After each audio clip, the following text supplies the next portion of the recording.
Hey guys, so I just got back from the theater from seeing Guardians of the Galaxy Volume 2. I'm sorry it's took me this long to do this review, to go see it. I've been busy with work and everything, and tomorrow's finally my first day off in a while, and I was like, okay, let me go see it tonight. I don't have to worry about having to work the next day or anything like that. So let's go see it tonight. This is a movie I was greatly looking forward to, mainly because I adore and love the first movie. My review's up on my page somewhere around here, and I even put it was my opinion, the best film of 2014. I fucking love that movie that much. It was such a really good movie. It's honestly probably one of my favorite, if not my favorite, Marvel movie up to this date. Because it just was a fun movie that didn't take itself too seriously. That just was a blast to watch in the movie theaters, and I of course was looking forward to this like everybody, and I've heard great things about it since it came out. Like everybody's been raving about it on Facebook and everything else like that. So I've been lucky to also stay away from spoilers or anything like that. I said I actually like go to see movies like this on Monday or Tuesday because in the afternoon, because there was like barely anybody in there. Like I missed the big giant crowd, so that is always a plus. But I really, really, really love this movie. I love it about as much as I love the first one. I'm still debating right now whether I like the first one better or this one better.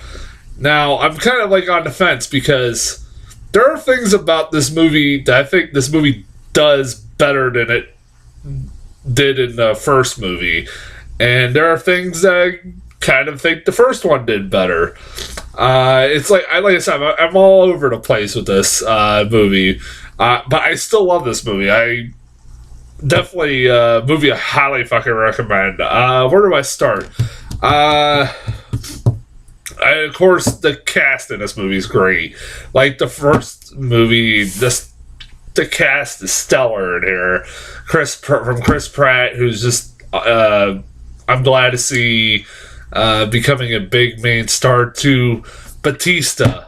I keep saying this. I have a hard time trying to figure out who's my favorite character in this movie because Batista has some of the funniest lines in this damn movie. From him talking about how the one suit they were wearing at the beginning, or they wanted him to wear at the beginning, hurt his nipples, and his nipples are very sensitive to his just very dry humor, to him just like laughing at the worst times. I love Batista in this movie. I'm glad to see him doing having as much success as he has outside of wrestling. I mean, with this and the first one, and he gonna be in the next Avengers. I mean, he's taking off. His career's taking off. I want to see him do more stuff. He definitely. I think he's gonna be one of those wrestlers that transitions pretty well into film. And I'm not saying he's going to be the next Rock or anything, but he is doing pretty well for himself, and I give him props. I also, I like everybody love Baby Groot in this. Baby Groot was amazing. Baby Groot stole, like I said this about the first one, Groot stole the movie for me in the first movie because it was hilarious watching like him in the background during scenes where the main characters were talking in the foreground. You just see Groot wandering around doing random shit for no reason, like in the background, and it was always hilarious. And in this one, he's just like he has the mannerisms of a baby, of a kid, and he is freaking adorable with the big eyes and him dancing to like all the music. Like the opening credits sequence is fucking hilarious. It's that sequence you see in the trailer where he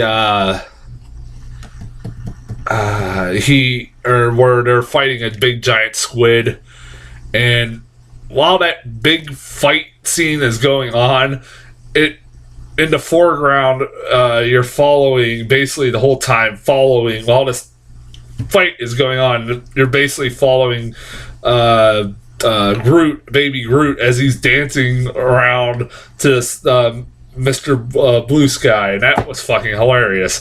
I like playing this very upbeat song while this big action sequence is playing on in the background. It's fucking hilarious. And Groot just dancing around carelessly, and they're telling him to get out of the way and everything else. It's fucking hilarious.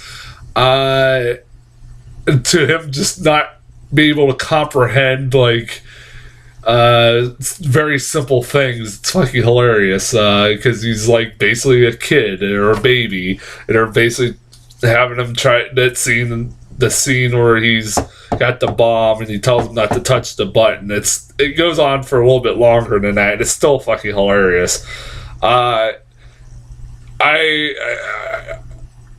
Then also Kurt Russell in this movie. I knew he was in this movie because he pops up at the end of the trailer, the second trailer. And honestly, going into this thing, I didn't realize it until I was watching most of this movie. I didn't really know much about this movie, other than it was a sequel to Guardians of the Galaxy, and that Kurt Russell was in it, playing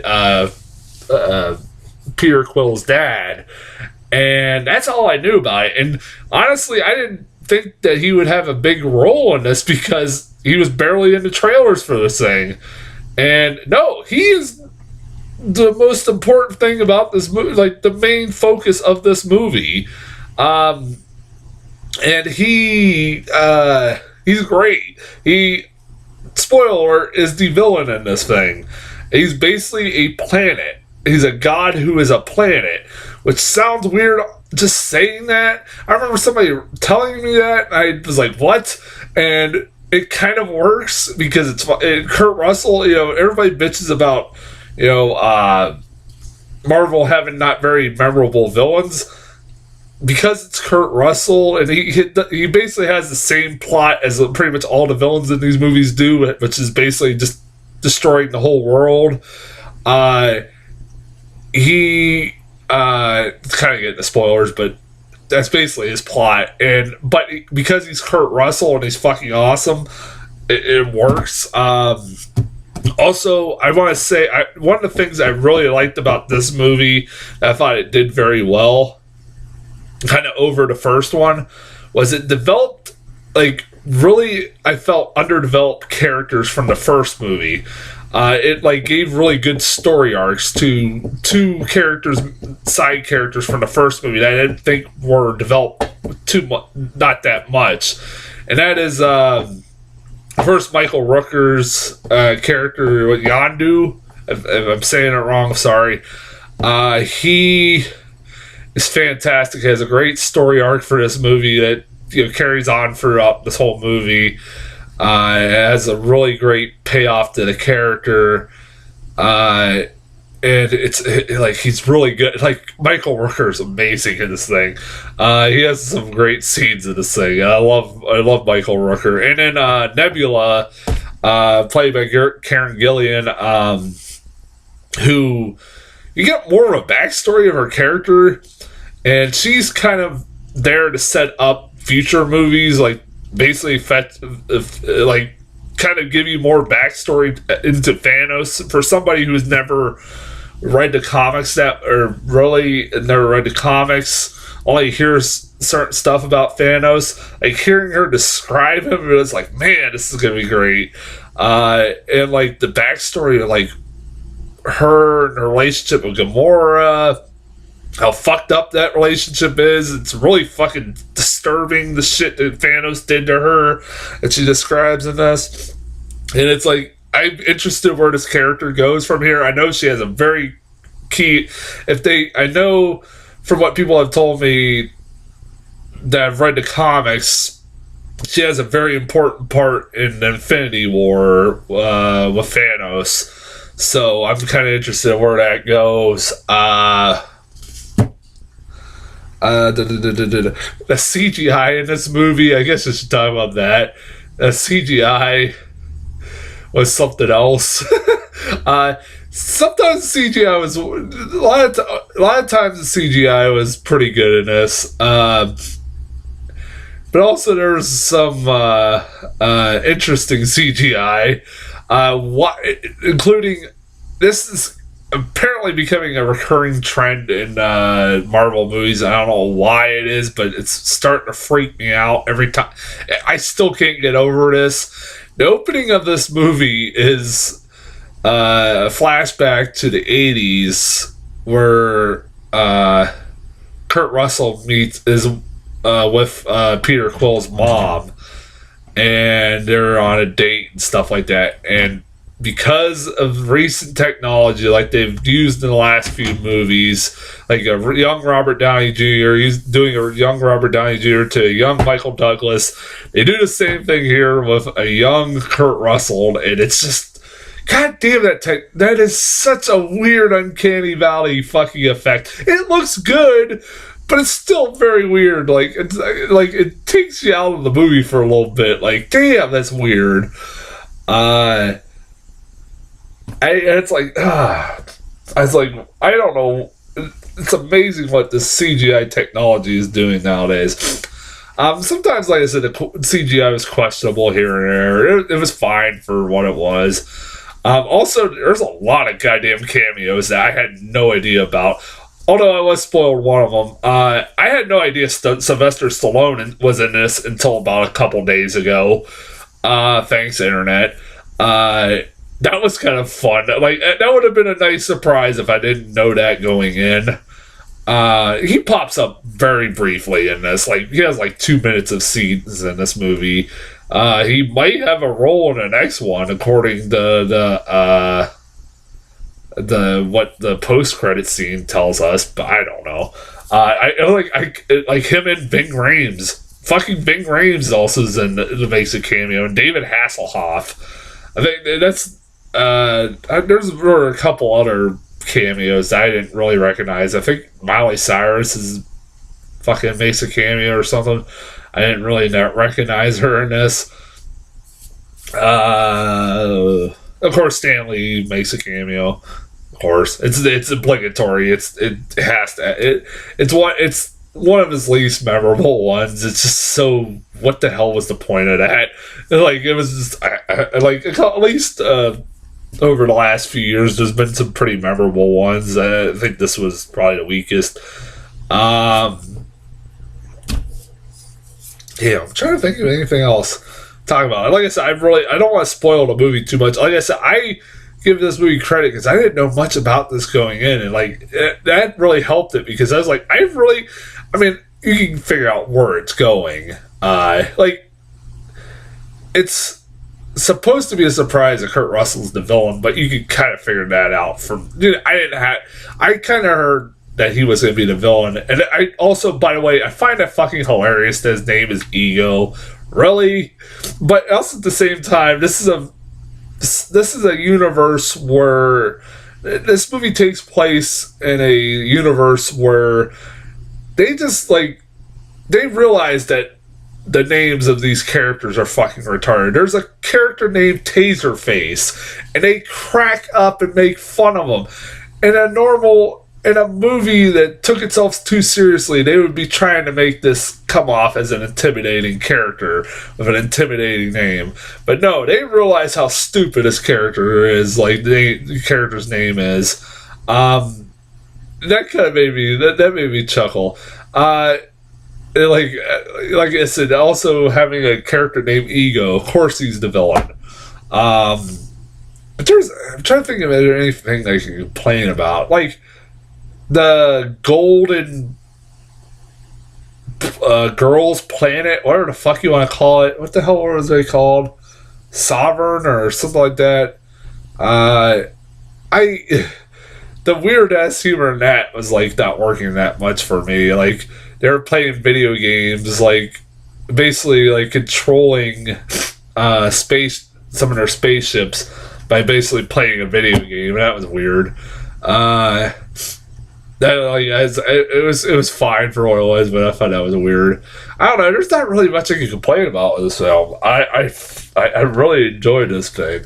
The jokes here, there are a few jokes that miss, and but there are a lot that hit.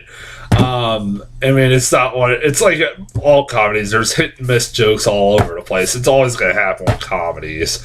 I can't wait to see where they go next with this. I know they're going to be making a third movie. Great. They do set up a sequel for Guardians of the Galaxy there's like 5 end credit sequences in this thing. I was wondering what they were going to be. I was like, oh, maybe they'll have Thanos. Maybe they'll have something setting up something. I don't know, one of the next future movies. No, it's like the end credit sequence for the first one, in that it's just a random kind of like, it's a bunch of random stuff that deals with this movie and nothing else. Oh yeah, by the way, Howard the Duck does pop up very briefly in this thing. It's a blink and you'll miss it scene. He does pop up. He's still in this universe. I crack up that Howard the Duck is in this universe. So yeah, I recommend this movie, obviously. I really do. If you love the first one, you'll love this one. I really, also great soundtrack like the first one. Oh man, the soundtrack. Like, I want to get after I saw this movie. I'm like, I need to get the soundtrack for this thing. Like I did, like with the first one. I never got that soundtrack. I wish I did.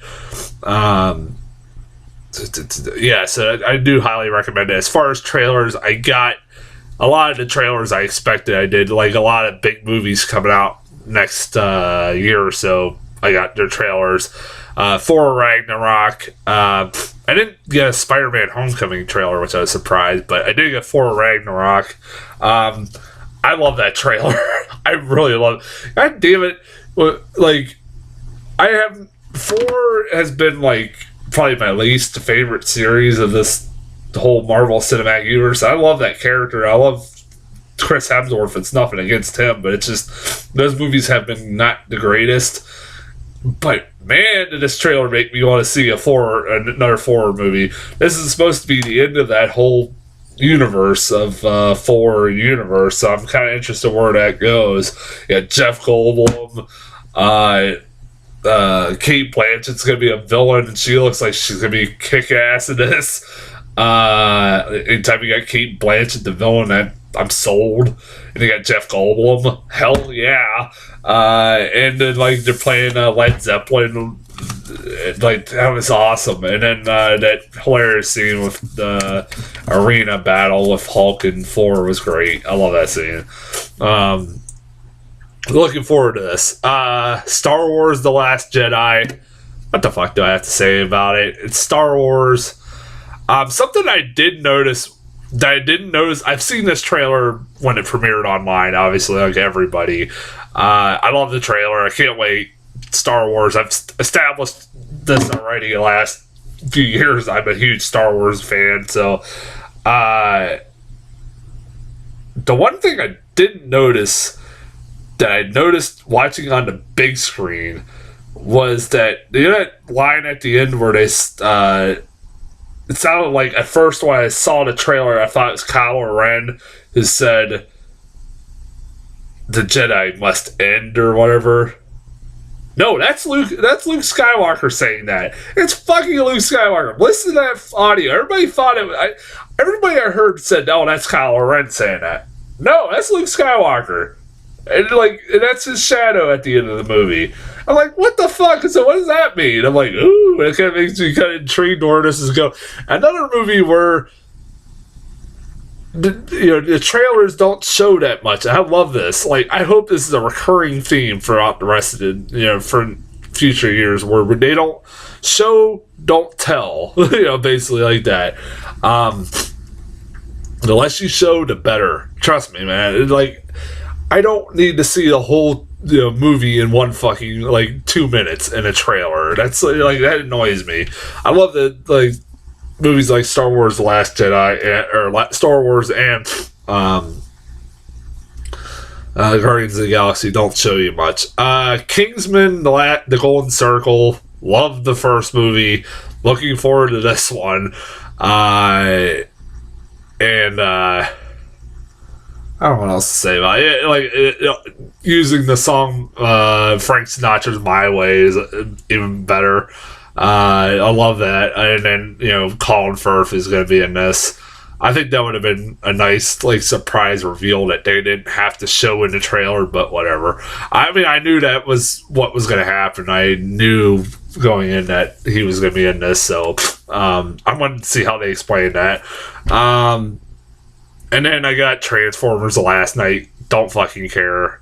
I have hated these Transformers movies. This looks no better. I can't tell what is going on half the time in that trailer. Who's fighting who?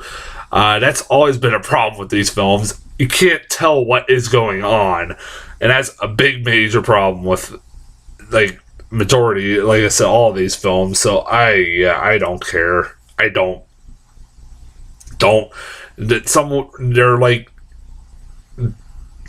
All I got from this was that Optimus Prime is evil now. Somehow this deals with the Knights of the Round Table or something. And Anthony Hopkins is in this. Yippee, they dragged him into this. What the fuck? So yeah, I don't care. That's as far as trailers go. I'll be back. I don't know this week, what comes out this week? King Arthur?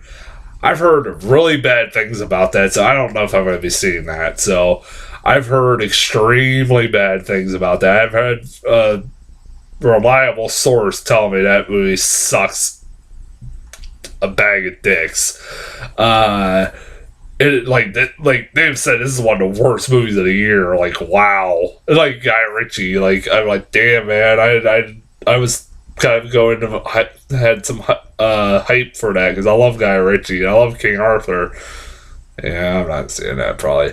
I don't know if my theater will put it in the indie movie. If they do, that's getting good reviews, I'll go see it. But if not, Alien Covenant comes out in a couple weeks, so looking forward to that. So I don't know. So I don't know.